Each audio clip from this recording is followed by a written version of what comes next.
শীত বিদায়ের পর থেকেই বৃষ্টির পূর্বাভাস দিয়েছিল আলিপুর আবহাওয়া দপ্তর। সেই পূর্বাভাস মেনেই ইতিমধ্যেই জেলায় জেলায় মুষলধারে বৃষ্টি হয়েছে,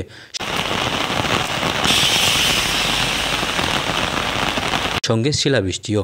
এদিকে হাওয়া অফিসের পূর্বাভাস অনুযায়ী কলকাতা, হাওড়া, উত্তর 24 পরগনা ও দক্ষিণ 24 পরগনায় আগামী 1 থেকে 2 ঘন্টার মধ্যেই বৃষ্টির পূর্বাভাস। ইতিমধ্যেই রাজ্যে জারি হয়েছে কমলা হলুদ সতর্কতা। সকাল থেকে বৃষ্টি হচ্ছে বাঁকুড়া, বর্ধমান জেলায়।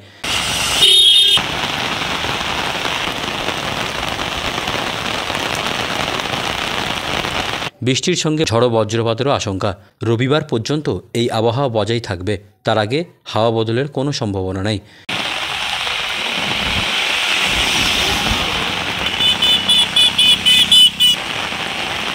অপরদিকে উত্তরবঙ্গে দার্জিলিংয়ের উঁচু পার্বত্য এলাকায় হতে পারে হালকা তুষারপাত।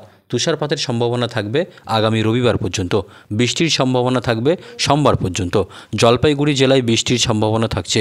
এদিকে হুগলি, বর্ধমান, পশ্চিম মেদিনীপুর সহ একাধিক জেলায় ঝড়ো বৃষ্টি শুরু হয়ে গিয়েছে। তবে আবহাওয়ার এই খামখেয়ালিপনায় কপালে চিন্তার ভাঁজ ফেলেছে আলু চাষিদের।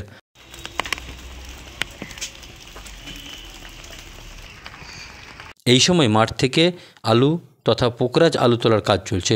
এমনিতেই নতুন আলু তুলতে গিয়ে দাম নেই, তার উপর আলু কেনায় আগ্রহ নেই ব্যবসায়ীদেরও।